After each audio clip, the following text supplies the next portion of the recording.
Some engines were built to move cars. These were built to wrestle the laws of physics. Today, we're counting down the 12 largest engines ever stuffed into old cars. Number 12, Isotta Fraschini Tipo 8A, 7.3-liter straight 8.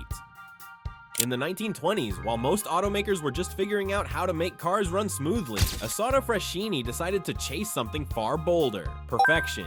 This Italian maker wasn't just building vehicles, it was crafting status symbols for the world's elite. And at the heart of its crowning masterpiece, the Tipo 8A, roared a 7.3-liter straight 8, one of the most advanced and luxurious engines ever produced before World War II. Made entirely from aluminum, this massive power plant was an engineering marvel. It generated 115 to 160 horsepower, depending on tuning, numbers that would make a Ford Model T faint in comparison. Yet what truly made it special was its refinement. The 8A's engine ran with such balance and silence that it rivaled even the finest Rolls-Royce silver ghosts of the same era. In fact, many called Isotta the Italian Rolls-Royce, though in truth, Rolls-Royce was quiet luxury, while Isotta was opera house drama on wheels.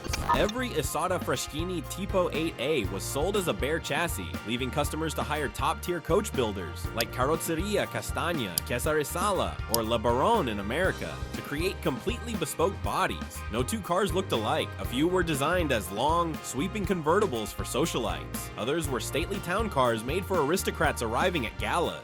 Even Hollywood's elite couldn't resist its allure. Silent film icon Rudolph Valentino, known for his love of elegance and speed, owned multiple Isottas, including one customized to match his tuxedo. To the stars of the silver screen, it wasn't just a car, it was a declaration of power, taste, and excess. The Tipo 8A defined the art of over-engineering, massive, smooth, and needlessly perfect. But while Italy's contribution to excess was dramatic and passionate, our next entry took a very different route. Across the channel, a British icon was quietly redefining what smooth really meant. A Rolls-Royce so refined, its massive V12 was almost silent. Number 11, Rolls-Royce Phantom III, 7.3-liter V12.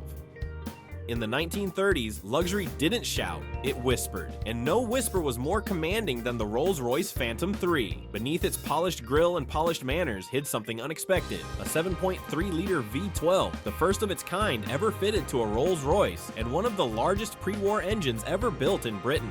This engine wasn't made for speed records or raw torque. It was engineered for silence. Each aluminum alloy cylinder block was hand-finished until it purred like a watch. The goal wasn't to move faster, but to move smoother. The Phantom III could glide down cobblestone streets so quietly that passengers could hear their pocket watches tick. Engineers obsessed over vibration dampers, fluid couplings, and precise valve timing, crafting an experience so refined it bordered on surreal. Unlike many giants of its era, the Phantom III didn't feel heavy-handed. Its size wasn't for show, it was for serenity. With independent front suspension and hydraulic tappets, it handled more like a dream than a 2.5-ton machine. Each car was built to order, then shipped to bespoke coach builders like H.J. Mulliner, Park Ward, or Hooper, who transformed it into royal limousines, stately tourers, and even armored transport for heads of state. The Phantom III proved that luxury could be loud without ever raising its voice. And while Rolls-Royce perfected the art of understatement, another automaker across the Atlantic took the opposite approach, creating engines so big they became the heartbeats of American muscle legends. Number 10, Chevrolet 454 Big Block 7.4-liter V8. If the Rolls-Royce Phantom III was a whisper, the Chevrolet 454 was a war cry. Born at the height of America's muscle car era, this 7.4-liter big block V8 wasn't built for subtlety. It was built to roast tires, shake garages, and make neighbors complain. Introduced in 1970, the 454 became Chevy's ultimate statement piece. Proof that Detroit still believed there was no such thing as too much engine. With versions like the LS5 and the legendary LS6, it unleashed up to 450 horsepower and over 500 pound-feet of torque, numbers that turned Chevelle and Corvettes into quarter-mile monsters. The LS6 in particular was so powerful that early testers joked it could pull the moon a little closer. What made the 454 special wasn't just size, it was attitude. The engine bay barely contained it. Pop the hood and you'd find valve covers big enough to serve Thanksgiving Thanksgiving dinner on. It drank premium fuel like it was sweet tea and rewarded you with the kind of mechanical symphony modern cars could never replicate. But while it ruled drag strips and drive-ins, the party couldn't last. Emission laws and the oil crisis soon choked the big block era. The 454 stuck around in trucks and boats, but its glory years on the street were brief. A loud, glorious flame that burned bright, then vanished. And as America downsized, Cadillac decided to prove that luxury could still go big, very big. Their next move would break every record for displacement in a production car. Number 9. Cadillac V16, Series 452. In 1930, when most automakers were struggling to survive the Great Depression, Cadillac decided to build a car so extravagant it defied the economy itself. The result was the Cadillac V16, a machine so advanced, quiet, and powerful that it changed the way the world viewed American engineering. Under its impossibly long hood sat a 7.4-liter, 452-cubic-inch V16, arranged as two straight eighths set at a 45-degree angle. The engine was hand-built from aluminum and featured overhead valves, hydraulic lifters, and a perfectly balanced crankshaft. Decades ahead of its time, it produced 185 horsepower, but numbers didn't tell the whole story. What made it extraordinary was how it delivered that power, effortlessly, silently, and with the refinement of a grand piano. Each V16 engine was tuned by ear, not just for performance, but for tone. Cadillac engineers wanted a sound that whispered wealth, not speed, and that whisper carried all the way to Hollywood and Fifth Avenue. Every V16 came as a rolling canvas, clothed by the world's best coach builders, Fleetwood, Murphy, and LeBaron, creating one-of-a-kind masterpieces for celebrities, industrialists, and royalty alike.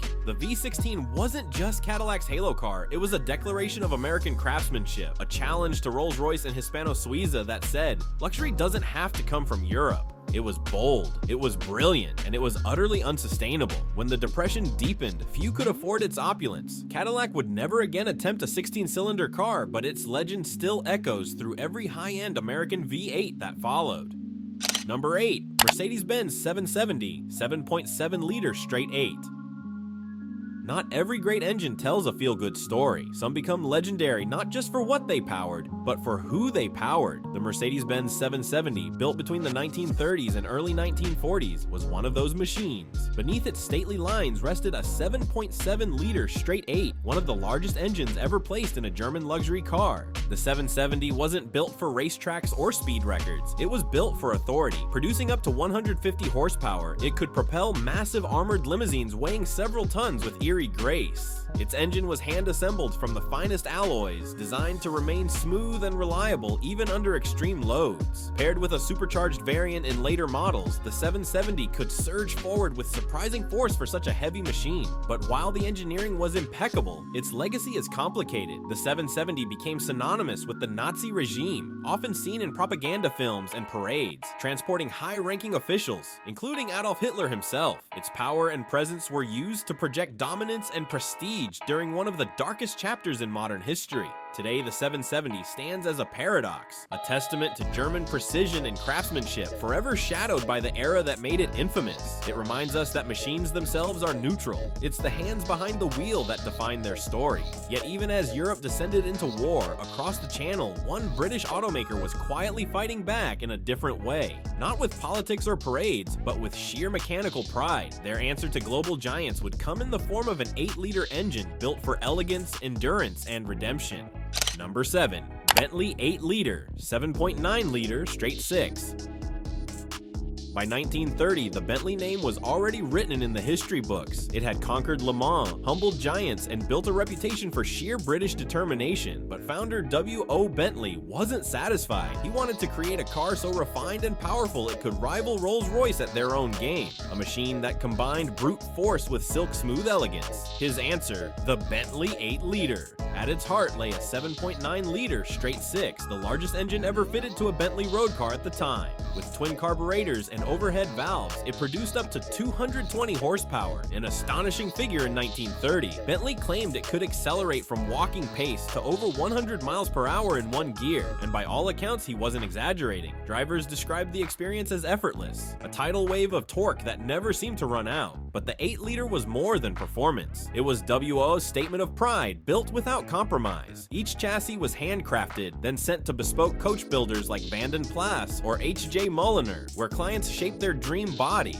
from stately limousines to long-nosed touring coupes. Every example was unique, a reflection of its owner's taste and fortune. Unfortunately, timing is everything. Released just as the Great Depression struck, few could afford such grandeur. The car's high price and Bentley's obsession with quality over cost nearly bankrupted the company. By 1931, Bentley was forced to sell to Rolls-Royce, ending an era of fearless engineering. Still, the 8-liter remains one of the greatest testaments to British craftsmanship and ambition, a final bow from a man who refused to build anything ordinary. And while Bentley's masterpiece symbolized the end of one dream, another American automaker was about to take a bold new leap, crafting a luxury machine with 16 cylinders of ambition that rivaled the best in the world.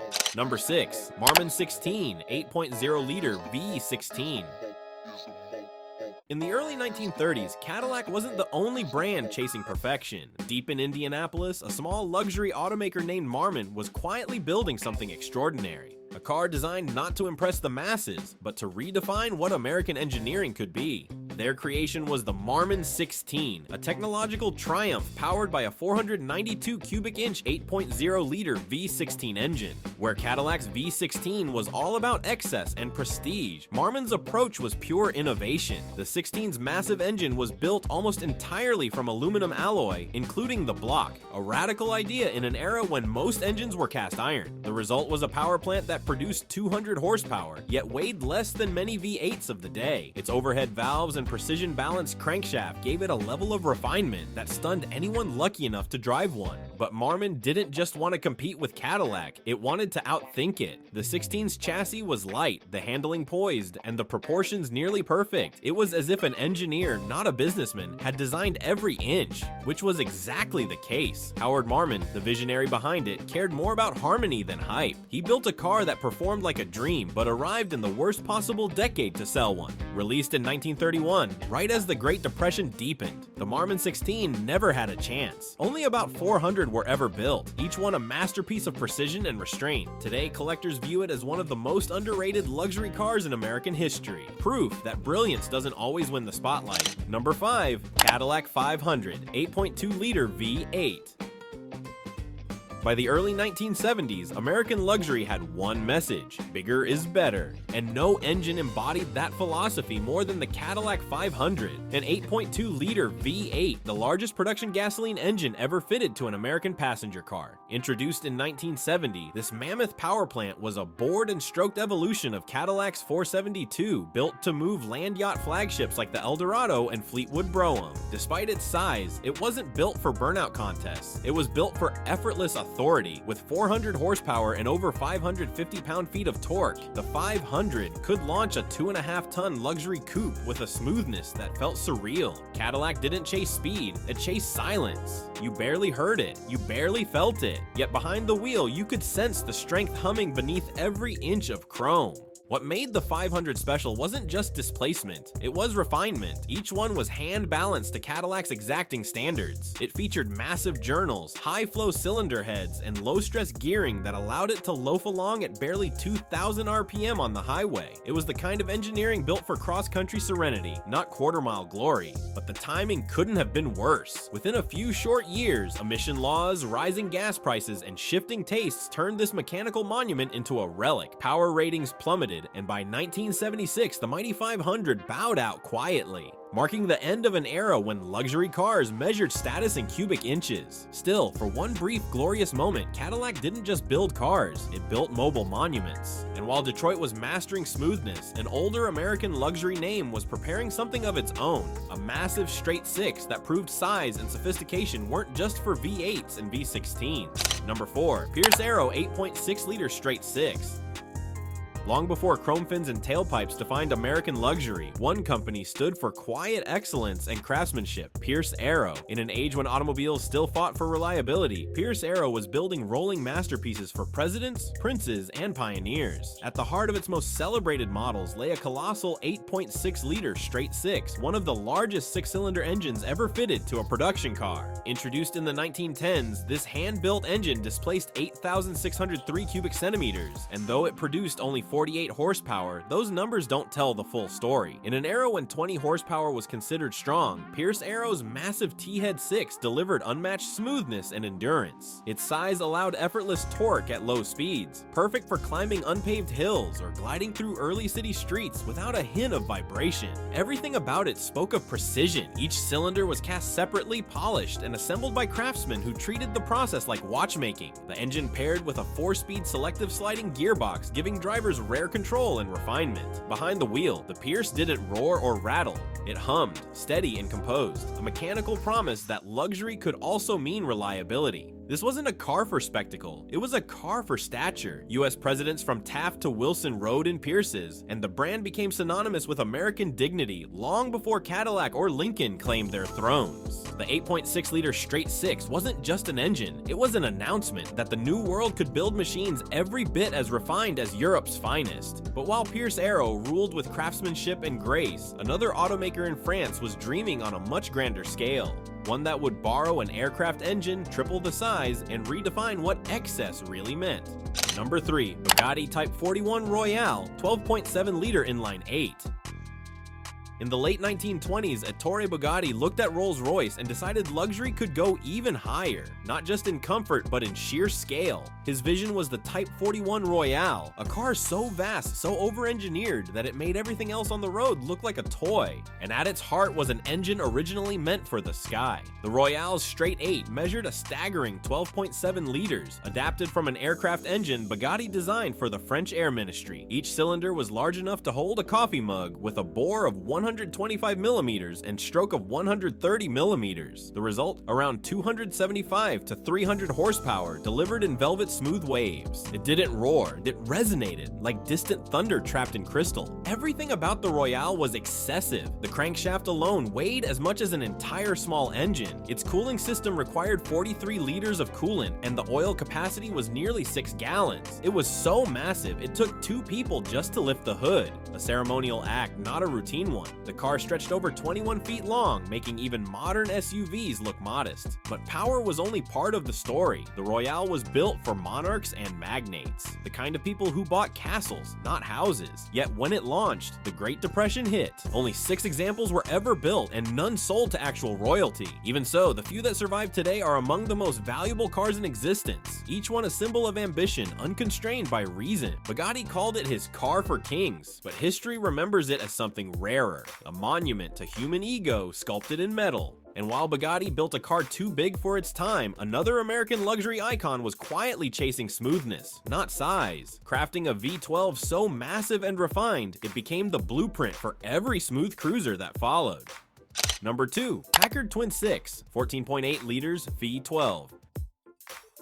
Before Cadillac, before Lincoln, before anyone thought 12 cylinders belonged in a luxury car, there was Packard. In 1916, the American automaker unveiled an engine so ambitious it changed the course of automotive history. The Packard Twin Six, a 14.8-liter V12 that redefined what refinement meant on 4 wheels. The Twin Six was America's first production V12, and it wasn't designed for speed, it was designed for smoothness. Each of its 12 cylinders worked in perfect harmony, producing a then astonishing 88 horsepower, but more importantly, it delivered that power without vibration or harshness. At a time when most cars shook like sewing machines, the Packard glided like a yacht. Drivers described it as whispering forward, a marvel of balance and engineering simplicity. Built from a single aluminum block, the 9005 Series V12 featured a 60-degree layout that allowed even firing intervals, one of the keys to its serenity. The engine's exhaust note was nearly imperceptible, and its torque curve was so broad you could start in almost any gear. It made driving feel effortless, especially in the grand touring cars and limousines Packard built for America's wealthy elite.